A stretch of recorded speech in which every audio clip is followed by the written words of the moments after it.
minggu 1, 2 dan 4 dan juga 5 selain minggu ketiga ialah pengajian kitab Hayatus Sahabah, tetapi dalam tempoh sebenarnya bermula daripada bulan Rabiul Awal itu ada dibuat bacaan kitab Syama'il Muhammadiyah di tempat-tempat kuliah saya.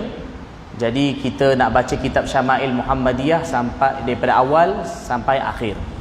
Jadi ini malam ni majlis yang ke-13, siri yang 13. Baik, mungkin dalam beberapa majlis ni insya-Allah kita akan khatam kitab ni. Kitab Syama'il Muhammadiyah ni ialah kitab yang membicarakan berkenaan dengan Rasulullah sallallahu alaihi wasallam, iaitu membicarakan berkenaan dengan perihal Nabi. Nabi punya rupa paras, Nabi punya amalan dalam hidup seharian, Nabi punya makan, minum, pakaian dan sebagainya. Maka ini dinamakan kitab Syama'il Muhammadiyah. Jadi kita dah baca sampai yang ke bab 43 semalam, kita baca di Masjid At-Taqwa. Malam ni sambung di sini bab yang ke-44. Kita baca bab yang ke-44. Kalau tuan-tuan nak dapatkan kitab ada juga boleh dapatkan di luar kat luar dia kitab. Okey, baik. Bab yang ke-44, babu ma jaa fi qiraati Rasulillah sallallahu alaihi wasallam. Bab berkenaan dengan hadis yang datang berkenaan dengan cara baca Rasulullah sallallahu alaihi wasallam. Nabi sallallahu alaihi wasallam baca Quran macam mana cara baginda baca Quran. Wa bihi qala haddatsana Qutaibah bin Sa'id qala haddatsana Al-Laits 'an ibni Abi Mulaikah an Ya'la ibn Mamlak annahu sa'ala Umma Salamah radhiyallahu anha an qiraati Rasulillah sallallahu alaihi wasallam fa idza hiya tan'atu qira'atan mufassaratan harfan. Ya'la bin Mamlak rahimahullah, beliau meriwayatkan bahawa Ya'la bertanya kepada Ummu Salamah radhiyallahu taala anha. Ummu Salamah ialah isteri Nabi. Beliau bertanya kepada Ummu Salamah radhiyallahu anha mengenai cara Rasulullah sallallahu alaihi wasallam membaca Al-Quran. Maka Ummu Salamah radhiyallahu anha segera menjelaskan Rasulullah sallallahu alaihi wasallam membaca Al-Quran dengan jelas, iaitu bertartil perkataan demi perkataan.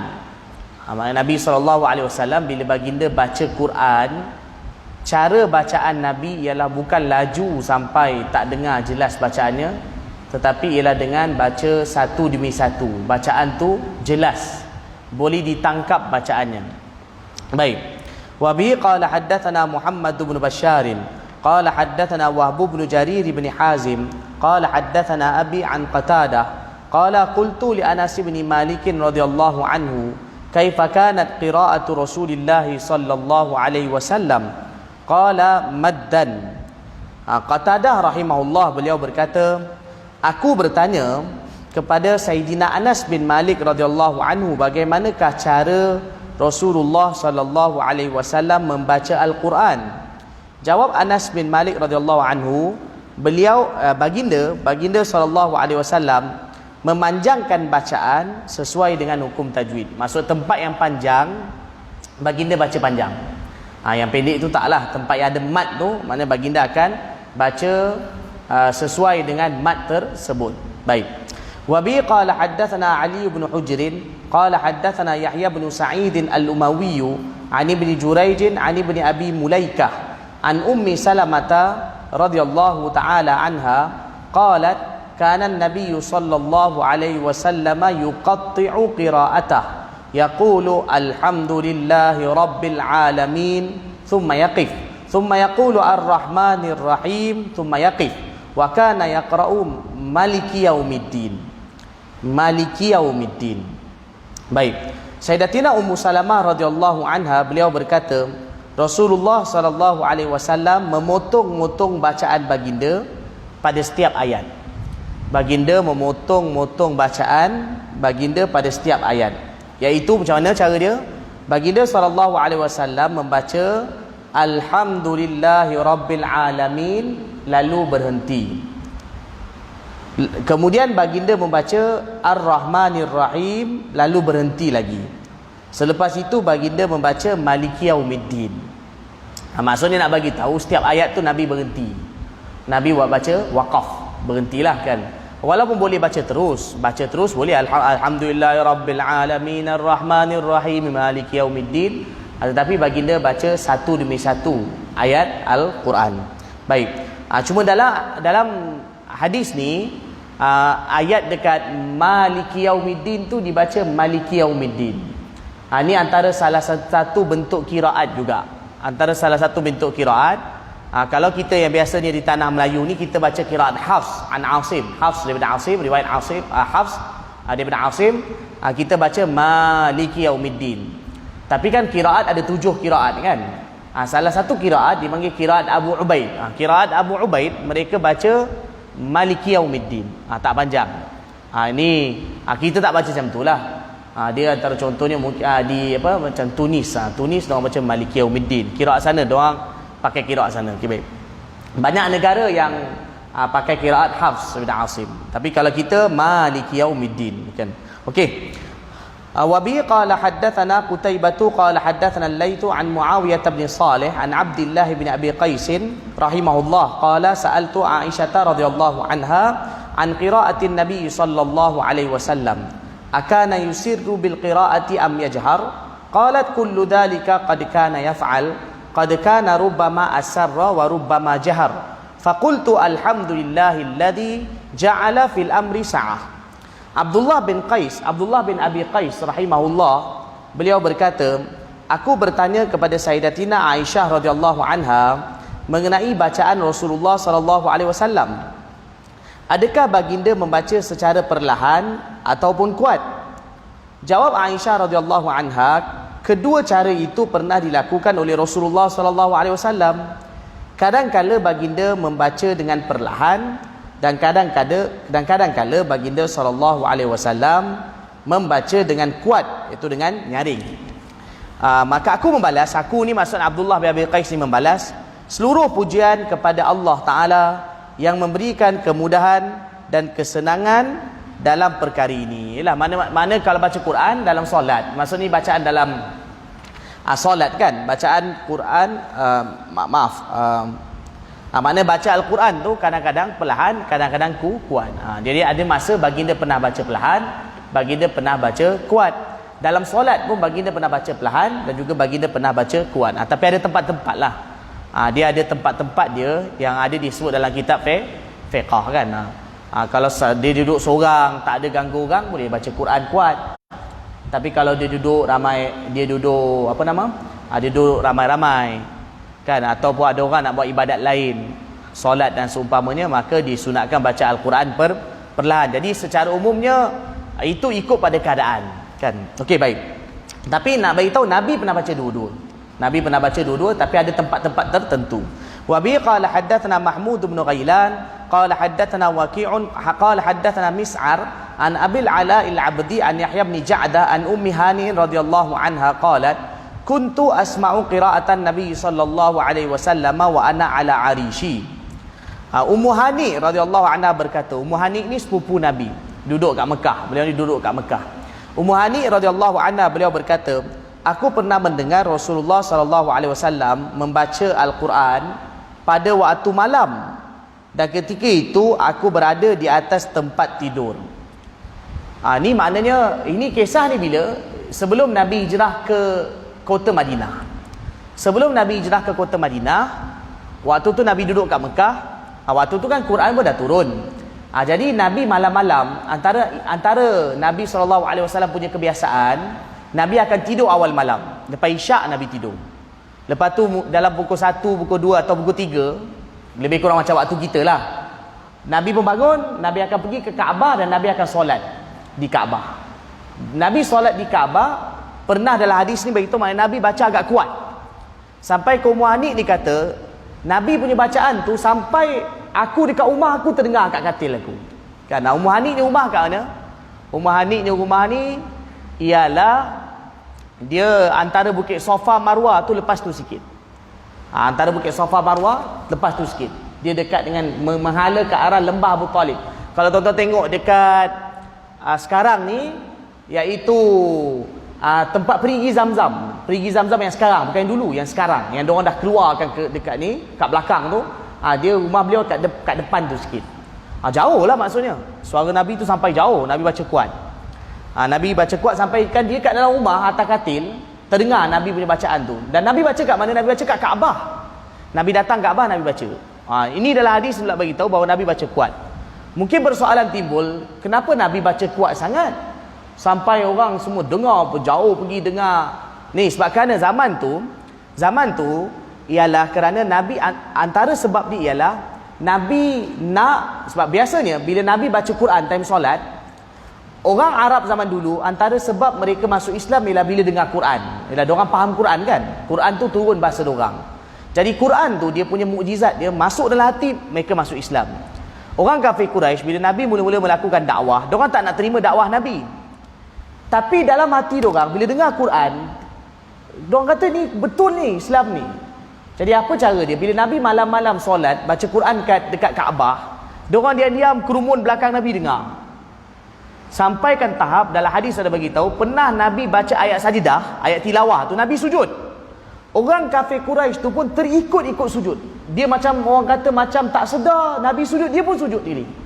Nak bagi tahu diorang begitu terpesona dengan bacaan Nabi. Itu pun pernah berlaku. Jadi sebab Nabi baca kuat ni ialah supaya sebab juga Nabi nak orang-orang kafir ni juga dapat dengar. Dan diorang mudah-mudahan dapat hidayat, masuk Islam. Ini keadaan pada waktu tersebut kan. Okey. Tapi hadis ni maknanya para ulama ada juga ambil istimbat, maknanya kalau baca Quran waktu malam, kalau dia solat sunat mutlak, solat sunat mutlak waktu malam, maka disunatkan juga baca tu boleh baca kuat sikit. Dia pertengahan, bukan kuat sangat mutlak, perlahan sangat tak, boleh baca pertengahan. Tapi para ulama kata ini kalau dalam mazhab Syafi'i, tapi itu mazhab lain lah. Kalau dalam mazhab Syafi'i ialah kalau satu orang tu dia semayang sunat mutlak, disunatkan baca pertengahan. Tapi kalau selain daripada sunat mutlak, kalau dia solat pada waktu malam, disunatkan baca perlahan. Disunatkan dia baca perlahan. Cuma yang penting janganlah sampai dia mengganggu orang lain. Kalau dia solat seorang-seorang sunat mutlak, contoh kata dia solat tahajud ke apa ke waktu malam, maka dia boleh solat dengan baca pertengahan. Pertengahan ni maksudnya antara nyaring dan perlahan. Itu yang disunatkan dalam mazhab Syafi'i. Mazhab Imam Syafi'i rahmatullahi alaihi. Okay, baik. Wa bi qala haddatsana Mahmud bin Ghailan qala haddatsana Abu Daud qala haddatsana Syu'bah an Muawiyah bin Qurrah qala sami'tu Abdullah bin Mughaffal radhiyallahu anhu yaqul ra'aitu an-nabiyya sallallahu alaihi wasallam ala naqati yaumal fath wa huwa yaqra'u inna fatahna laka fathan mubina ليغفر لك الله ما تقدم من ذنبك وما تأخر قال فقرأ ورجع قال وقال معاوية بن قرة لولا أن يجتمع الناس علي لأخذت لكم في ذلك الصوت أو قال اللحن. Sayyidina Abdullah bin Mughaffal ni sahabat lah. Sayyidina Abdullah bin Mughaffal radhiyallahu ta'ala anhu, beliau berkata, aku melihat Rasulullah sallallahu alaihi wasallam di atas tunggangan unta baginda pada hari penaklukan kota Mekah. Ni maksudnya pada hari Fatah Mekah. Fatah Mekah berlaku pada tahun 8 Hijrah. Aku tengok Nabi masuk ke Mekah waktu peristiwa Fatah Mekah 8 Hijrah. Baginda masuk sambil membaca baca ayat tadi tu, inna fatahna laka fatham mubina liyaghfira lakallahu ma taqaddama min dhanbika wa ma ta'akhkhar. Terjemah ayat tu apa dia? Sesungguhnya kami telah membuka bagi perjuanganmu satu jalan kemenangan yang nyata, iaitu kerana Allah mengampunkan dosamu yang lalu dan akan datang. Ini saya pernah jelaskan dekat masjid yang sebelum ni pun. Maksud Allah ampunkan dosa Nabi yang lalu dan yang akan datang, sedangkan Nabi maksum. Maksud di sini ialah Nabi tak ada dosa. Seolah-olah kalaulah ada dosa pun Allah ampunkan. Tapi hakikatnya Nabi maksum daripada dosa besar dan juga dosa kecil. Itu pendapat muktamad. Okey, baik. Abdullah bin Mughaffal radhiyallahu taala anhu, beliau berkata lagi, baginda sallallahu alaihi wasallam membaca ayat ini dengan membaguskan bacaannya. Maksudnya Nabi baca dengan begitu merdu. Waktu tu Nabi masuk kota Mekah. Waktu tu Allah bagi kemenangan besar pada Nabi SAW. Jadi Nabi baca surah Al-Fatah ni, inna fatahna laka fathan mubina. Nabi pergi ke Kaabah, kemudian Nabi tawaf di Kaabah. Nabi tawaf di Kaabah. Bila Nabi tawaf di Kaabah, waktu tu Nabi ada baca surah Al-Fatah ni. Nabi baca surah Al-Fatah ni, dan Nabi baca dengan begitu merdu. Begitu merdu. Macam mana tu kita tak dengar, yang tahu yang dengar tu sahabat ni lah. Okey, baik. Jadi Muawiyah bin Qurrah, iaitu salah seorang perawi yang meriwayatkan hadis ni, beliau berkata, seandainya orang tak berkumpul di sekelilingku, pasti aku akan baca untuk kalian seperti suara bacaan itu, ataupun seperti keindahan irama bacaan Rasulullah sallallahu alaihi wasallam. Ini Muawiyah bin Qurrah. Muawiyah bin Qurrah ni yang meriwayatkan hadis ni daripada Abdullah bin Mughaffal, yang perawi hadis ni. Yang cerita kisah ni sahabat nama Abdullah bin Mughaffal. Muawiyah bin Qurrah ialah riwayatkan daripada dia. Jadi Muawiyah bin Qurrah kata, kalaulah tak kerana nanti orang kerumun aku ramai-ramai, aku ingin sekali nak baca macam mana cara Nabi baca waktu tu. Boleh jadi juga waktu ketika ustaz dia, sahabat Abdullah bin Mughaffal ni, sampaikan bacaan tu, inna fatahna laka fathan mubina, Abdullah bin Mughaffal ni baca ayat tu, macam mana cara Nabi baca.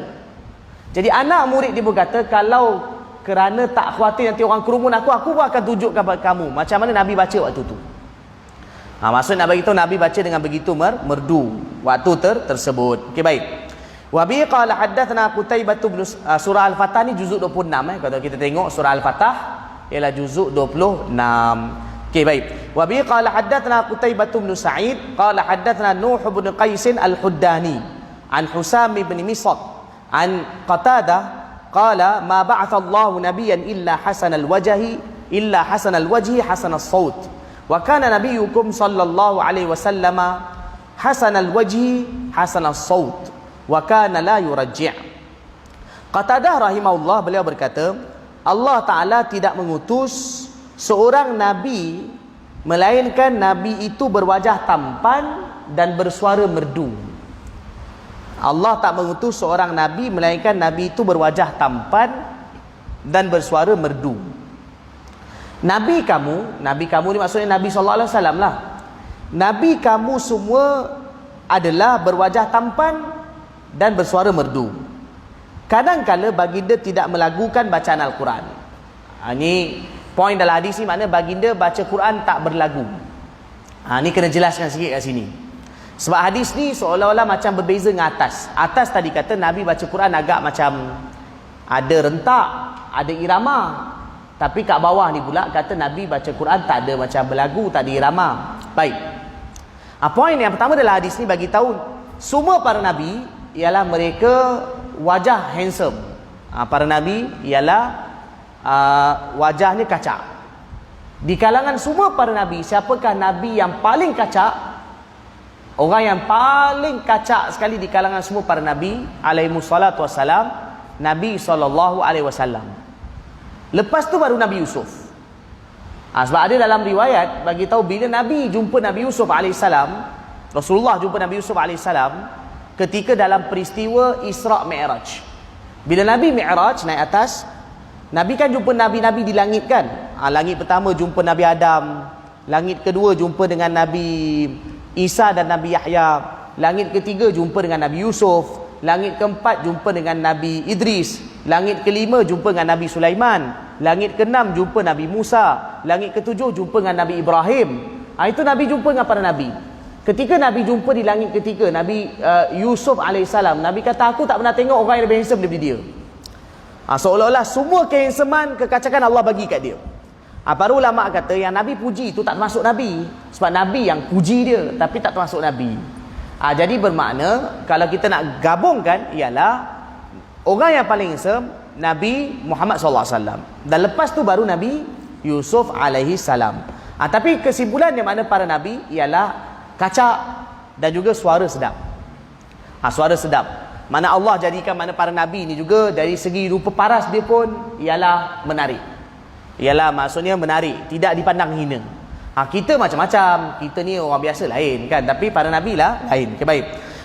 Kemudian dalam hadis ini Nabi kata, baginda tak baca dengan cara berlagu. Macam mana cara dia? Dia maksudnya Nabi baca Quran dengan suara sedap.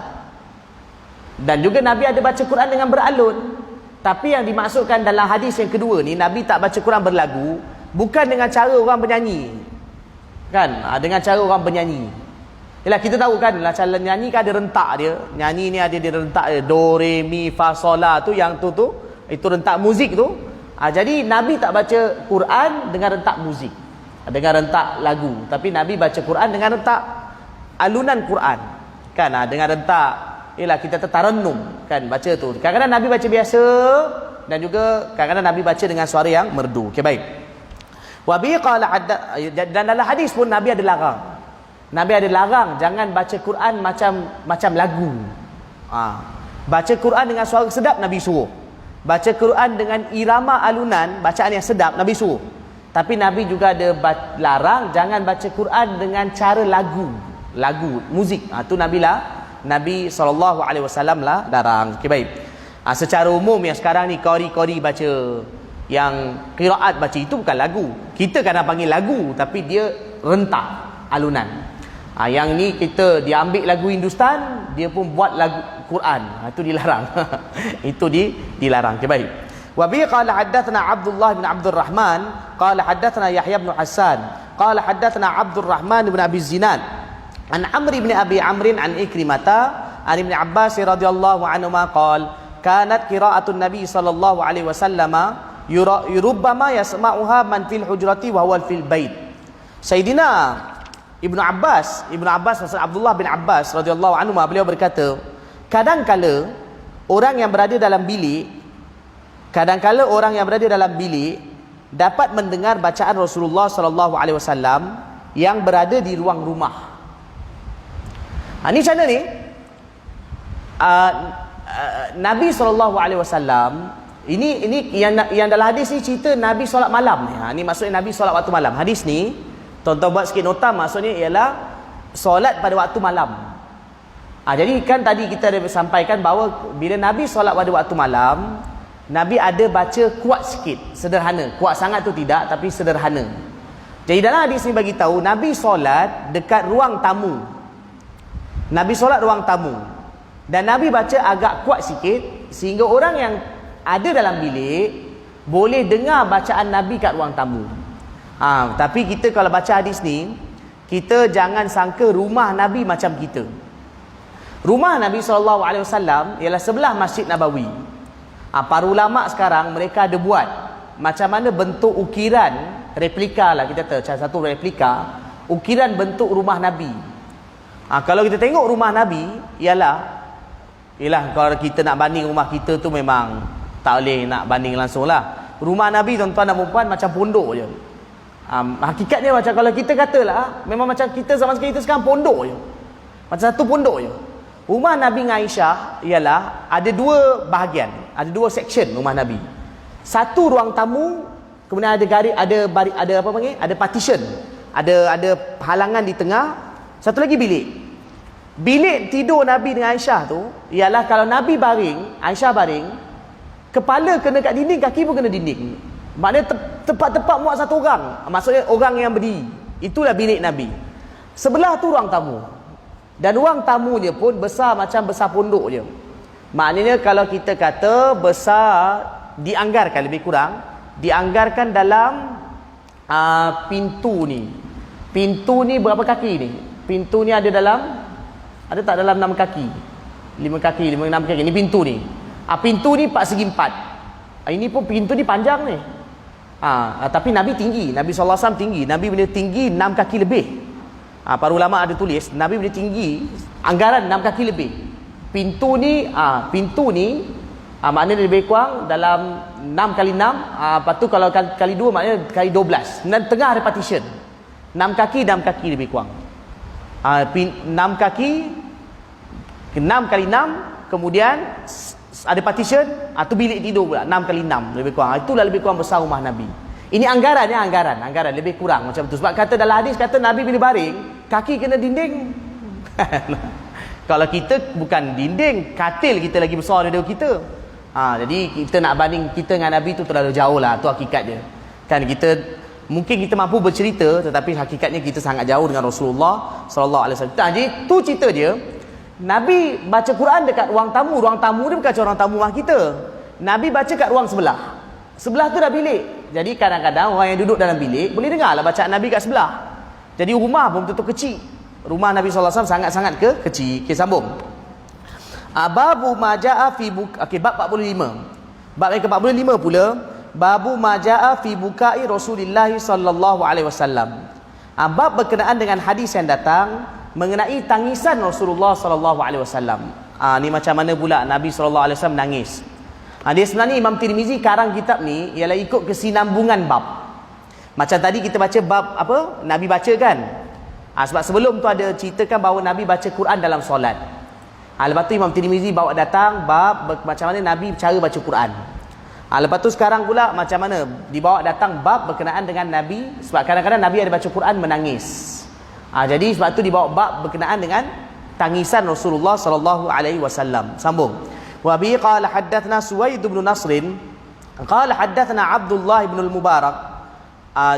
Sebelum saya terlupa, jadi kesimpulan ni tuan-tuan, maksud dalam bacaan Quran ni ialah ada kadang-kadang kita baca dalam solat baca nyaring, dan kadang ada baca perlahan lah. Jadi kita tahulah kalau solat fardu tu kita sedia maklum. Kalau solat fardu ialah kita sedia maklum cara bacaannya lah. Tapi kalau kita solat seorang, maka disunatkan baca dengan perlahan. Solat seorang baca perlahan. Kecuali kalau kita solat waktu malam. Maka solat waktu malam disunatkan baca ialah dikuatkan sikit.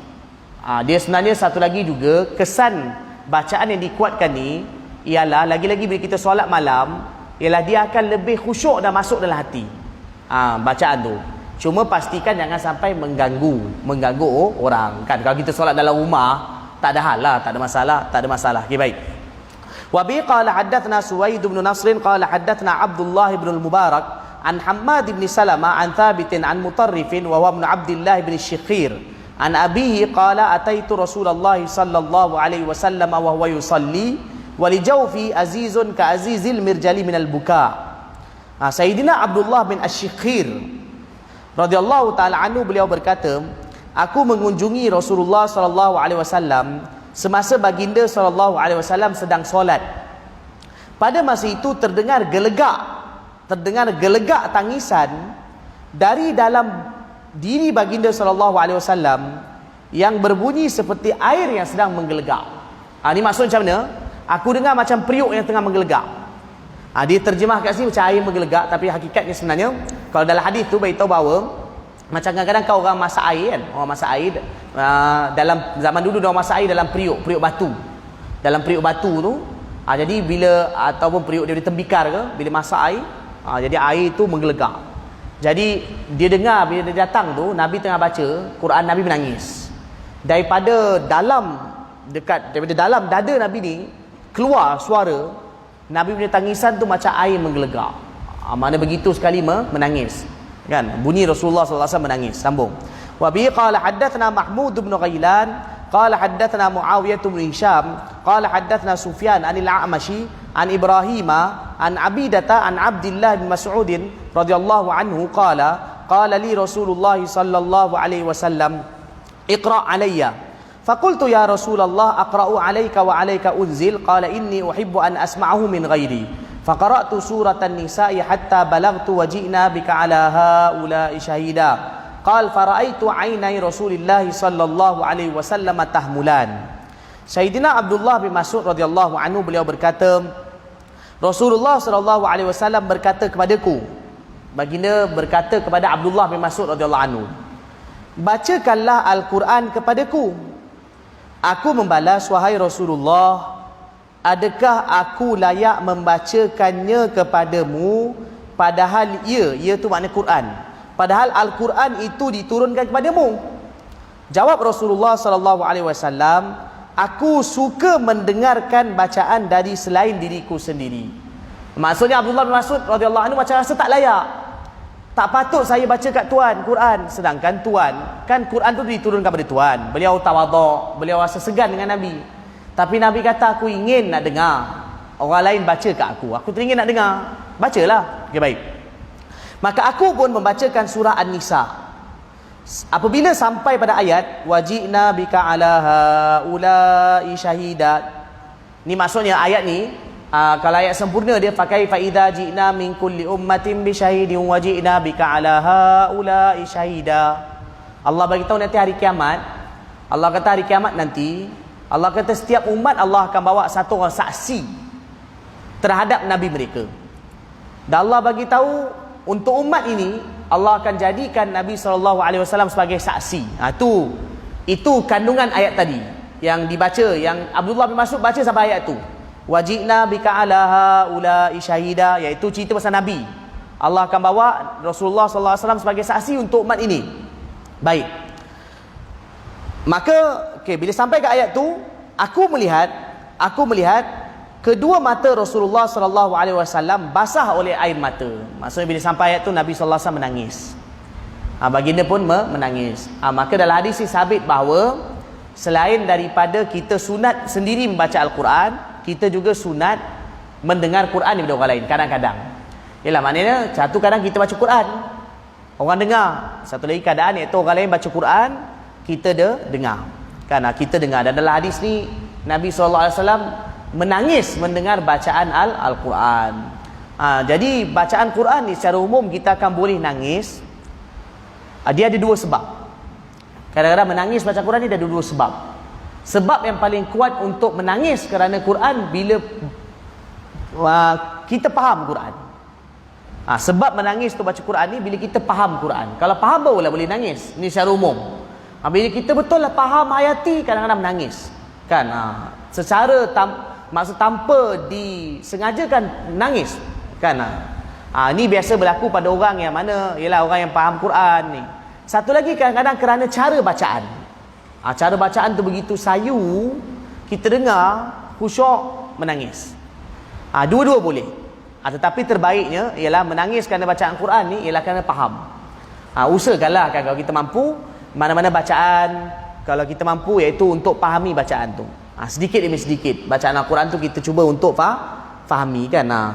Kemudian ialah tanggungjawab Quran ni pertama paling tinggi sekali bacalah. Pertama baca, lepas tu cuba faham. Ada yang paling berat sekali beramal. Beramal sangat dituntut kan. Baca dengan betul, hayati, fahami makna dia dan juga hayati, dan kemudian dituntut beramal. Satu lagi juga sampaikan. Itu tanggungjawab kita dengan Al-Quran. Baik. Wa bi qala haddatsana Qutaibah qala haddatsana Jarir an Atha ibn Sa'ib an abihi an Abdullah bin Amr radhiyallahu anhu qala in kasafati syamsu yawman ala ahdi Rasulillah sallallahu alaihi wasallam faqama Rasulullah sallallahu alaihi wasallam yusalli hatta lam yakad yarka'u thumma raka'a falam yakad yarfa'u ra'sah thumma rafa'a ra'sahu falam yakad an yasjud thumma sajada falam yakad an yarfa'a ra'sah thumma rafa'a ra'sahu falam yakad an yasjud thumma sajada falam yakad an yarfa'a ra'sah thumma rafa'a ra'sahu falam yakad an yasjud thumma sajada falam yakad an yarfa'a ra'sah faja'ala yanfuqu wa yabki wa yaqul rabbi alam ta'idni alla tu'adzibahum wa ana fihim rabbi alam ta'idni alla tu'adzibahum wa hum yastaghfirun wa nahnu nastaghfiruk falamma shalla rak'ataini injalati syams faqama wa hamidallaha ta'ala wa athna alayhi thumma qala inna syamsa wal qamara ayatani min ayatillah la yankasifani li mauti ahdin wala li hayati fa idzan kasafa fafza'u ila dzikrillahi ta'ala. Baik. Sayyidina Abdullah bin Amr radhiyallahu taala anhu beliau berkata, pada suatu hari di zaman Rasulullah sallallahu alaihi wasallam berlaku gerhana matahari. Rasulullah SAW pun mendirikan solat gerhana. Mana solat gerhana matahari. Gerhana matahari ni berlaku siang lah. Ni bila berlaku gerhana matahari ni? Gerhana matahari ni berlaku kerana maksudnya ketika ketika kewafatan anak Nabi SAW yang bernama Ibrahim. Nabi ada anak lelaki yang akhir sekali, namanya Ibrahim. Ibrahim ni lahir 8 Hijrah. Lepas tu, lepas tahun setengah lepas lahir, Ibrahim ni meninggal dunia. Ibrahim meninggal dunia tahun 10 Hijrah. Jadi bila Ibrahim meninggal dunia, pada hari beliau meninggal tu, waktu tu berlaku gerhana matahari. Berlaku gerhana matahari. Tak ada kaitan pun antara gerhana matahari itu dengan meninggal dunianya, meninggal dunianya Ibrahim. Tapi waktu tu orang kafir Quraisy tuduh. Dia orang kata tengok, orang kafir tuduh, ni tengok ni, dia orang kata gerhana ni berlaku kerana matinya seseorang. Jadi kat akhir tu sebab tu Rasulullah SAW pun khutbah. Okey, baik, sambung. Rasulullah SAW mendirikan solat gerhana. Dalam solatnya, baginda SAW berdiri lama sehingga hampir-hampir tak rukuk. Kemudian baginda SAW rukuk begitu lama, lepas dah diri lama, lepas tu Rasulullah rukuk. Baginda rukuk begitu lama sehingga hampir tak iktidal. Hampir tak iktidal ni maksud seolah-olah macam tak nak bangun, terus rukuk. Kemudian baginda iktidal begitu lama sehingga hampir tak sujud. Ni macam tadi juga, seolah begitulah lama baginda iktidal. Kemudian baginda SAW sujud.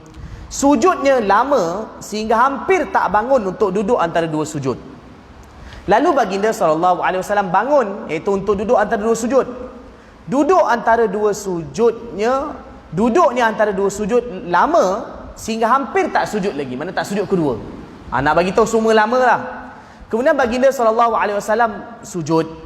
Sujudnya lama sehingga hampir tak bangun. Sujud baginda SAW lama sehingga hampir tak bangun. Apabila bangun, mana bangun daripada sujud kedua, baginda SAW membaca doa ini dengan suara tersekat-sekat kerana menangis. Rabbi alam ta'idni. Maksudnya terjemah di doa ni, Rabbi alam ta'idni alla tu'adzibahum wa hum Rabbi alam ta'idni alla tu'adzibahum wa ana fihim. Rabbi alam ta'idni alla tu'adzibahum wa hum yastaghfirun wa nahnu nastaghfiruk ni. Terjemah dia, wahai Tuhanku. Ini maksudnya bila Nabi dah bangun daripada sujud kedua, Nabi sebelum berdiri, Nabi duduk sekejap. Nabi sujud kedua, lepas tu Nabi duduk sekejap sebelum nak bangun rakaat kedua, sebelum nak qiyam rakaat yang kedua. Waktu tu Nabi sebutkan Rabbi alam ta'idni alla tu'adzibahum tu sampai akhir. Okey, apa terjemah dia tadi? Waktu tu Nabi kata, wahai Tuhanku, bukankah engkau sudah berjanji tidak akan mengazab mereka semasa aku di mana Nabi, semasa aku masih berada bersama mereka? Wahai Tuhanku, bukankah engkau sudah berjanji tidak mengazab mereka apabila mereka memohon ampun kepadamu? Sekarang kami sedang memohon ampun daripadamu. Maksudnya Rasulullah SAW begitu takut kepada Allah Ta'ala, takut Allah azab umat ini. Ni sebenarnya apa? Dalam Al-Quran. Dalam Al-Quran Allah bagi tahu, wa ma kana Allahu liyu'adzibahum wa anta fihim wa ma kana Allahu mu'adzibahum wa hum yastaghfirun. Itu ayat Quran. Apa maksud ayat Quran tadi? Allah kata Allah tak akan azab umat ini kalau Nabi ada bersama mereka. Itu pertama. Yang kedua, Allah bagi tahu Allah juga tak akan azab umat ini kalau ada di kalangan mereka yang beristighfar. Jadi para ulama kata Allah tak azab dengan umat ini kalau ada dua sebab ni. Satu, pertama ialah kalau Nabi ada. Kalau Nabi dah tak ada tapi ada di kalangan mereka istighfar, yang nombor dua, pun Allah tak azab. Maka sebab itu bila berlakunya gerhana ni satu tanda kekuasaan Allah Ta'ala, Nabi takut azab turun. Maka kerana itu Nabi SAW doa kepada Allah, ya Allah, kau kan dah janji kalau aku ada tak nak azab. Kau juga janji kalau ada istighfar kau takkan azab. Ni kami tengah istighfar ni. Maksudnya nak beritahu apa? Wahai Allah, tolonglah wahai Allah, jangan sekali-kali kau azab kami. Itu. Baik. Apabila Rasulullah SAW selesai solat gerhana 2 rakaat, maka matahari pun terang semula. Maksudnya gerhana pun habis. Baginda SAW bangun, memuji dan menyanjung Allah Ta'ala, lalu berkata, ni maksudnya apa? Lepas habis solat gerhana, Nabi pun khutbah. Kan ke solat gerhana, solat dulu kan?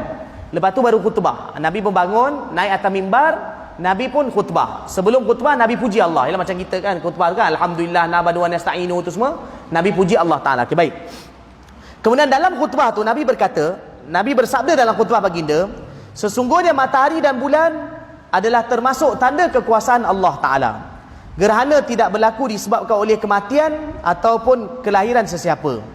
Maka apabila berlaku gerhana, berzikirlah dengan menyebut nama Allah Ta'ala dengan mendirikan solat gerhana. Bila gerhana berlaku, Nabi ajar pada kita supaya kita kembali pada Allah, doa pada Allah, zikir pada Allah Ta'ala dengan melakukan solat gerhana. Minta azan dulu, minta muazzin, minta tuan muazzin, minta azan segera, lepas tu kita sambung sikit lagi. Selepas azan kita sambung sikit lagi, satu bab lagi lepas tu.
Allahumma rabbah ati sayyidina Muhammad wa ba'd maqam innaka la tukhliful mi'ad. Okey, baik, sambung. Okey, tadi kita baca pasal hadis solat gerhana. Yang nak cerita dalam hadis tu ialah dalam solat tu Nabi SAW ada menangis dalam solat tersebut, kan, waktu Nabi yang doa jangan azab tu. Okey, baik. Pertama nak terang berkenaan dengan solat gerhana. Solat gerhana ni dalam mazhab Syafi'i, kalau kita tengok dalam hadis ni, Nabi solat gerhana berapa rakaat? 2 rakaat dia. Dan setiap satu rakaat Nabi hanya 2 kali setiap satu rakaat Nabi buat 1 kali rukuk. 1 rukuk, rakaat pertama 1 rukuk, dan rakaat kedua pun 1 rukuk. Baik. Solat gerhana ada beberapa kaifiat lah. Dan dalam mazhab Syafi'i, dua-dua kaifiat pun boleh. Dua-dua kaifiat pun boleh. Satu, solat gerhana kita buat macam solat sunat 2 rakaat yang biasa. Maksudnya cara dia tu ialah macam solat sunat 2 rakaat yang biasa kita buat. Itu pun boleh. Cara solat gerhana macam tu. Tetapi itu tak afdal. Solat gerhana yang afdal ialah kita buat 2 rakaat juga, tapi setiap satu rakaat ada 2 rukuk. Maknanya 2 rakaat tapi 4 rukuk. Ini yang biasa kita buat. Dan ini afdal dalam mazhab Syafi'i. Walaupun cara yang pertama boleh, tetapi cara yang kedua adalah lebih afdal. Cuma dalam hadis ni Nabi buat 2 rakaat 2 rukuk pun boleh sebab ada hadis. Juga Nabi pernah buat 2 rakaat 4 rukuk. Itu yang biasa kita amalkan. Solat gerhana dengan cara tersebut. Itu yang pertama. Nombor 2 yang nak diterangkan ialah solat gerhana ni sebenarnya disunatkan baca panjang. Bukan saja baca panjang, bahkan dia punya rukuk, dia punya sujud, dia punya iktidal, duduk antara 2 rukuk disunatkan baca panjang. Sampai ada dalam riwayat bagi tahu Nabi solat gerhana sampai ada di kalangan sahabat yang pengsan, jatuh tumbang, tak larat nak ikut Nabi. Nabi solat gerhana lama betul. Itu ada dalam riwayat sebutkan. Tapi kita zaman ni tak mampulah nak solat lama-lama. Yang paling penting solatlah, kita solat. Kita solat tu yang paling penting. Kalau orang tu tak dapat solat, sebagai contohnya ada halangan, uzur ke apa ke, tak ada halangan, kalau duduk seorang pun disunatkan solat. Solat gerhana. Kalau perempuan uzur, disunatkan juga melakukan zikir, istighfar dan sebagainya. Dan juga puji Allah Ta'ala. Kalau duduk seorang pun disunatkan solat gerhana. Tetapi solat seorang lah, tapi tak ada khutbah. Tapi kalau solat berjemaah, maka disunatkan ada khutbah selepas daripada solat tersebut.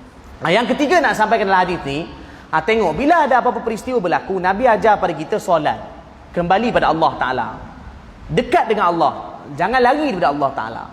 Jadi sekarang ni contoh kata kita diuji dengan peristiwa yang tak biasa berlaku, wabak berlaku, kita tak biasa hadapi. Secara umum lah 50, 60 tahun, 70, 80 tahun pun tak hadapi, tiba-tiba berlaku macam ni. Jadi kita sepatutnya lebih dekat pada Allah, lebih banyak beristighfar pada Allah Ta'ala. Jadi antara amalan yang disunatkan banyak istighfar, dan juga jaga solat, solat jemaah. Alhamdulillah Allah mudahkan kita dapat sembahyang masjid. Jadi jangan tinggalkan masjid, datang ke masjid. Jaga SOP itu tapi datang ke masjid. Dan juga banyakkan zikir, istighfar terutamanya kepada Allah Ta'ala. Kita sedang diuji, jadi Nabi ajar, bila diuji jangan makin lari daripada Allah, maka makin dekat kepada Allah Subhanahu Wa Ta'ala. Bahkan Nabi ajar waktu tu dengan cara melakukan solat gerhana. Jadi banyakkan istighfar, banyakkan solat, kembali pada Allah Ta'ala. Kita sambung. Kita nak baca sikit lagi sampai satu lagi bab tu pun kita habiskan sikit lagi. Okey, baik.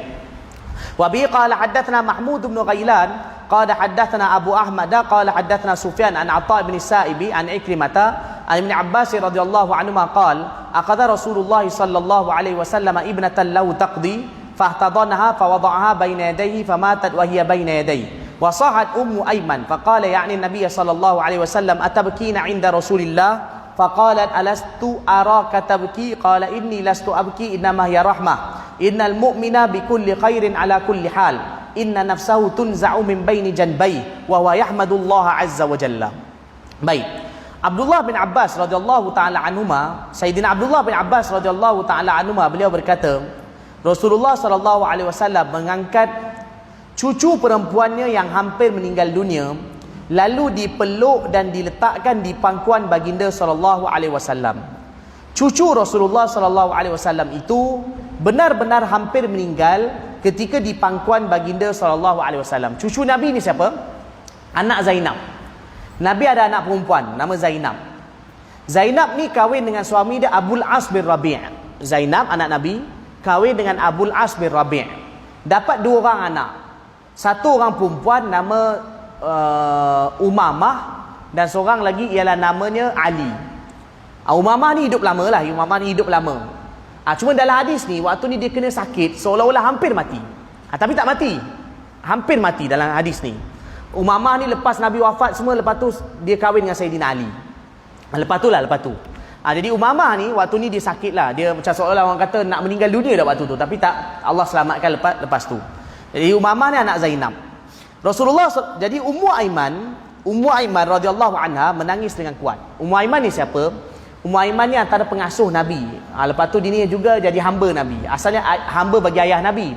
Lepas tu bila Nabi dah kahwin, dia jadi milik Nabi. Lepas tu Nabi bebaskan dia. Dia hamba kulit hitam. Lepas tu Nabi kahwinkan dia dengan Zaid bin Harisah. Dapat anak Usamah bin Zaid. Waktu tu Ummu Aiman ada di samping Nabi, dia menangis dengan kuat. Dia menangis ni tuan-tuan, bukan macam menangis kita sekarang ni. Orang Arab zaman dulu kalau ada orang mati, dia menangis melolong-lolong. Dia menangis melolong-lolong. Oh, menangis melolong. Sampai dalam melolong. Lepas tu pula macam apa panggil, merintih-rintih. Kadang orang mati, kadang orang menangis, dia sedih. Biasalah orang mati, orang menangis. Tapi dia menangis ni bukan nangis macam biasa, menangis melolong-lolong. Jadi bila dia menangis macam tu, Rasulullah SAW menegurnya, "Wahai Ummu Aiman, mengapa kamu menangis di hadapan Rasulullah?" Ummu Aiman radhiyallahu anha menjawab, "Bukankah aku pernah melihat engkau Tuhan menangis?" Ummu Aiman kata, "Aku menangis apa salahnya? Aku tengok bila engkau pun pernah menangis juga. Ada orang mati, engkau pun pernah menangis."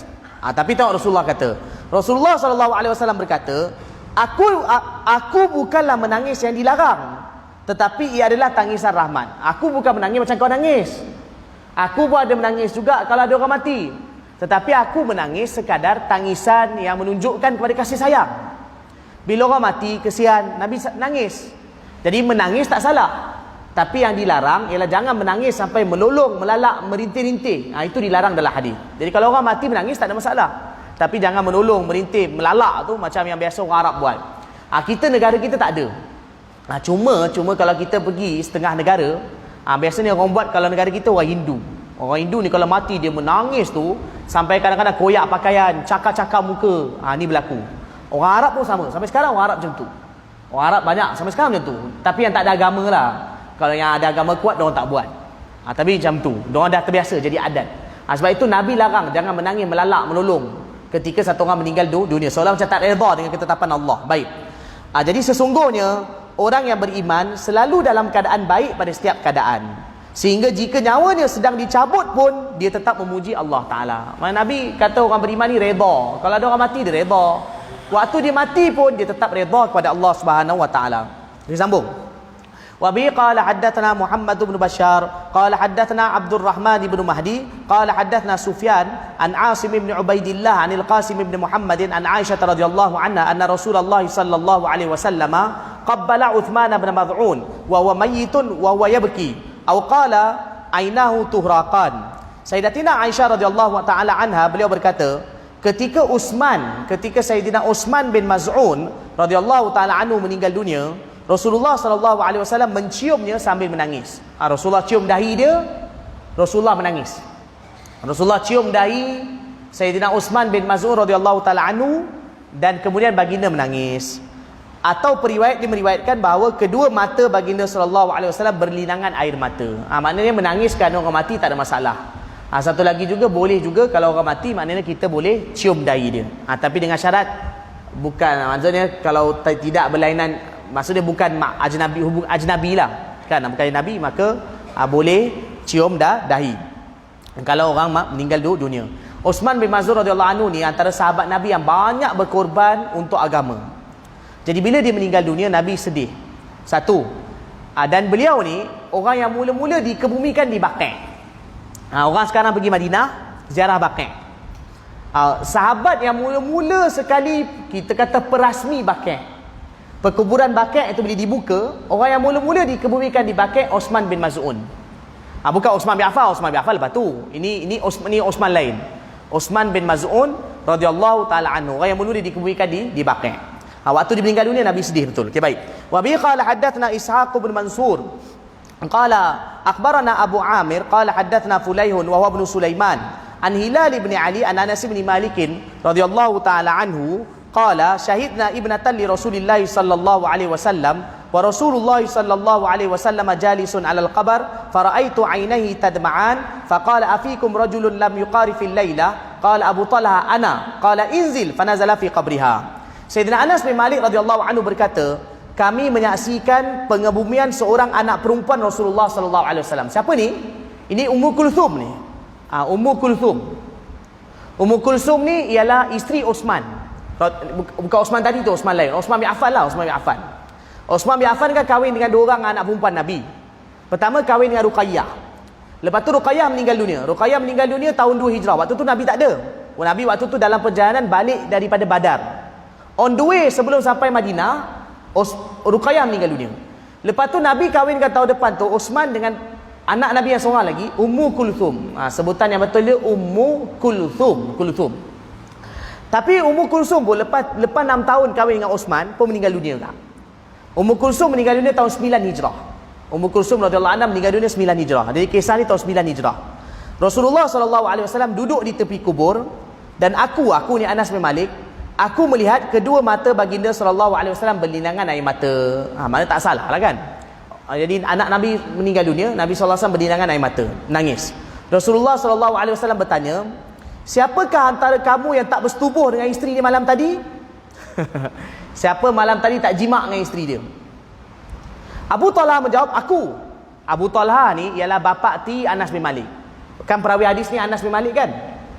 Ni bapa dia lah, bapa tiri dia. Sebenarnya bapa tiri dia juga ialah pak saudara dia. Bapa saudara dia kahwin dengan mak dia. Okey, baik. Abu Talha radhiyallahu taala anhu menjawab, aku. Malam tadi aku tak jimak dengan isteri aku. Rasulullah sallallahu alaihi wasallam berkata, turunlah ke liang lahat. Abu Talha radhiyallahu anhu menuruti perintah Rasulullah sallallahu alaihi wasallam dan beliau pun turun ke liang lahat. Ni ada sikit perkara kena terang. Kenapa? Para ulama ada jelaskan kenapa Nabi kata siapa tak jimak malam tadi, maka dia turun ke liang lahat, turunkan jenazah, sambut jenazah. Para ulama sebutkan bila Nabi cakap macam tu, Uthman kan suami kepada Ummu Kulthum ni. Uthman waktu tu ke tepi. Dia pun tak jadi nak turun. Mula-mula dia nak turun. Tapi Nabi kata yang nak turun ni yang malam tadi tak jimak dengan isteri. Osman pun ke tepi. Cerita dia apa? Sebab kerana Osman dia ada satu orang lagi hamba perempuan. Malam tadi dia ada jima' dengan isteri. Bukan isteri dia dah meninggal dunia. Jadi malam tadi dia ada jima' dengan hamba perempuan itu. Ketika isteri dia tu Ummu Kulsum yang meninggal ni tengah nazak. Ketika isteri dia tengah nazak, dia malam tadi dia ada tunaikan hajat dia tapi dengan hamba perempuan. Dia ada hamba perempuan dia. Jadi Nabi SAW tahu perkara tu melalui wahyu mungkin. Pastilah wahyu kalau Nabi tahu. Jadi Nabi nak tegur Osman. Malam tadi bini kau malam tadi isteri kau tengah nazak pun kau boleh bersama dengan hamba kau. Jadi Nabi kata yang malam tadi tak jima' dia yang turun. Maka Abu Talha yang turun. Jadi Osman tak edit turun. Dia para ulama kata dia bukan salah lah. Dia tak salah. Tapi seolah-olah macam Nabi nak tegur Sayyidina Osman radhiyallahu taala anhu. Bukan Sayyidina Osman tak jaga isteri dia. Perbuatan itu adalah harus. Jadi kita zaman sekarang jangan buat hal pula. Kan tanya siapa tak setubuh dengan bini malam tadi tak bersama, sila turun, tolong turun. Itu zaman kita tak boleh buat macam tu. Ini ialah kerana Nabi tahu dan Nabi nak tegur. Okey, satu sebab. Para ulama juga sebut sebab kedua ialah seolah-olah Nabi nak kalau orang dia macam bau berjimat, kadang mungkin dia terngiang-ngiang, teringat-ingat benda tu lagi. Jadi Nabi nak kalau orang yang turun tu dia punya otak dia bersih. Maka dia turun. Tak ada ni fikir jimat apa, dia otak dia bersih, dia turun, dia uruskan supaya dia dapat uruskan dengan baik. Turunnya pengebumian jenazah tersebut di dalam liang lahat. This is perkara yang kedua juga dapat disabitkan ialah kalau wali ni maksudnya waris jenazah, mereka boleh bagi izin kepada sesiapa untuk turun dalam kubur walaupun orang lain. Tapi kalau mereka tak bagi izin maka tak boleh turun. Kadang-kadang kadang ada orang main turun. Tapi kalau kata orang turun dia diam tak ada hal lah. Tapi kalau contoh kata dia tak suka, tak bagi izin, maka tak dibenarkan turun untuk dalam kubur. Okey, baik. Tapi poin dalam hadis ni ialah Nabi menangis ketika meninggal dunianya Ummu Kulthum radhiyallahu anha. Okey tuan-tuan, kita nak baca lagi dua hadis. Nak habiskan bab ni. Lagi dua hadis lepas kita tutup majlis. Saya faham memang kita kena segera, tapi kita habis lagi sikit dua hadis. Sebab kita pun nak habiskan kitab ni segera. Lepas tu kita tutup majlis, lepas tu kita solat terus. Bab 46 ni hadis pun dua je. Lagi dua hadis je. Okey, baik. Bab yang ke-46, bab mengenai babu majaa fi firashi Rasulillah sallallahu alaihi wasallam. Bab berkenaan dengan alas tidur Nabi. Senang cerita macam hamparan tidur. Kalau kita tilam lah. Kita nak baca sekarang Nabi tidur atas apa? Alas tidur Rasulullah sallallahu alaihi wasallam. Baik. Wa bi qala haddatsana Ali bin Hujr qala anba'ana Ali bin Mushir an Hisham bin Urwa an Abi an Aisyah radhiyallahu anha qalat inna ma kana firashu Rasulillah sallallahu alaihi wasallam alladhi yanamu alaihi min adamin hashulif. Sayyidatina Aisyah radhiyallahu anha berkata, sesungguhnya alas tidur Rasulullah sallallahu alaihi wasallam yang digunakan untuk tidur adalah terbuat daripada kulit. Alas tidur Nabi daripada kulit yang isi dalamnya serat pelepah kurma. Serat ni maksudnya sabut. Ni Indonesia terjemah serat pelepah kurma, maknanya sabut. Sabut kurma tu diisi. Maknanya kalau macam kita sekarang macam bantal orang letak ke kabu kan. Itu kalau bantal. Kalau tilam orang letak form lah. Form tu orang masuk dalam tilam. Tapi Nabi dulu makna kulit tu masuk dalam dia sabut kurma yang pelepah kurma tu dah kering dan dipadatkan, lepas tu masuk dalam tu. Nak bagi tahu begitu sederhananya tilam Rasulullah sallallahu alaihi wasallam. Kita zaman ni baca je lah. Nak amal memang tak mampu. Kita ni tilam 13 inci 15 inci tilam kita kan. Ada king size, ada queen size. Itu tilam kita lah. Kita kalau tidur macam atas Nabi tidur ni tak boleh tidur jawabnya. Jadi kita tak mampu. Tapi paling kurang kita tahu bagaimana tahap hidup kita dengan Rasulullah sallallahu alaihi wasallam. Kita baca hadis depan, hadis terakhir. Okey, hadis terakhir kita baca bab ni. Okey, wa bi qala haddatsana Abu al-Khattab Ziyad bin Yahya al-Basri qala haddatsana Abdullah bin Maimun qala haddatsana Ja'far bin Muhammad an abihi qala su'ilat Aisyah radhiyallahu anha ma kana firashu Rasulillah sallallahu alaihi wasallam fi baitik qalat min adamin hashulif wa su'ilat Hafsah ma kana firashu Rasulillah sallallahu alaihi wasallam fi baitiki qalat mishan nathnihi thanyatain fayanamu alaihi falamma kana dhata layla qultu law thanaytuhu arba'a thanayat lakana aw ta'alah fathanainahu lahu bi arba'i thaniyat falamma asbah qala ma farashtumu li al-lailah qalat qulna huwa firashuk illa anna nathnainahu bi arba'i thaniyat qulna huwa awta'u lak qala rudduhu li halati al-ula fa innahu mana'atni wa mana'atni wa ta'atuhu salati al-lailata. Masya-Allah. Okey, baik. Muhammad Al-Baqir bin Ali Zainal Abidin bin Husain radhiyallahu taala anhuma wa radhiya anhum, beliau berkata, ni Muhammad Al-Baqir ni keturunan Nabi ni. Beliau ni kira cicit Sayyidina Ali. Muhammad Ali Al-Baqir, Muhammad bin Ali Zainal Abidin bin Husain bin Ali. Beliau ni keturunan Sayyidina Ali. Keturunan Sayyidina Ali radhiyallahu anhu. Ahlul Bait lah. Okey. Muhammad Al-Baqir bin Ali Zainal Abidin bin Husain radhiyallahu anhum wa alaihimussalam. Beliau berkata, Aisyah radhiyallahu taala anha pernah ditanya, apakah alas tidur Rasulullah sallallahu alaihi wasallam di rumahmu? Aisyah radhiyallahu anha menjawab, dibuat daripada kulit yang isi dalamnya adalah sabut pelepah kurma. Ni macam tadilah. Ini rumah Aisyah. Rumah Aisyah punya alas tidur, kulit dalam dia diisi dengan sabut kurma. Okey. Hafsah radhiyallahu anha ditanya. Hafsah pula isteri Nabi yang lain. Aisyah anak Abu Bakar radhiyallahu taala anhu radhiyallahu anhuma. Hafsah pula anak Sayyidina Umar radhiyallahu taala anhuma. Okey, baik. Hafsah ditanya, apakah alas tidur Rasulullah sallallahu alaihi wasallam di rumahmu? Sebab beliau pula isteri Nabi. Kan Hafsah ni rumah depan rumah Aisyah. Kalau kita pergi makam Nabi, rumah Aisyah sebelah masjid. Ni rumah Aisyah. Sebelah rumah Aisyah, sebelah sana Saudah. Depan rumah Aisyah dan Saudah, antara rumah Aisyah dan Saudah ni rumah Hafsah. Zaman dulu, zaman Nabi. Yang sekarang ni kalau orang ziarah rumah Nabi, ziarah makam Nabi, orang akan lalu pintu tu, akan lalu daripada Babu Salam lalu sampai makam Nabi. Tempat yang orang berdiri biasa bagi salam tu, itu dulu lokasi rumah Hafsah. Dulu, lepas tu dia dipecahkanlah. Okey, baik. Okey, Hafsah menjawab, Rasulullah SAW tidur atas selai kain wool yang kasar yang dilipat dua. Kain wool ni kain apa? Ni beza sikit. Kalau tadi tu kulit, yang rumah Hafsah pula iaitu alas tidur Nabi tu daripada bulu. Bulu kasar. Bulu kasar yang dilipat dua. Dia macam mana? Dia bulu kambing tu. Bulu kambing yang yang dah dilembut, apa panggil orang kata, dah dilembutkan sikit dia punya bulu tu. Tapi masih lagi kasar. Kalau kita tidur masih lagi badan tak selesa. Tapi Nabi tidur atas tu. Jadi daripada kain bulu yang kasar yang dilipat dua. Biasanya Hafsah akan lipat dua. Lipat dua ni bagi tebal sikit. Baik. Pada suatu malam aku terfikir, jika aku lipat jadi 4, tentu akan lebih empuk untuk baginda. Yalah, bila lagi lipat lagi banyak, lagi tebal. Biarlah Nabi lagi selesa. Kononnya aku terfikir macam tu. Maka dengan itu aku pun melipat kain wool itu menjadi 4 lipatan.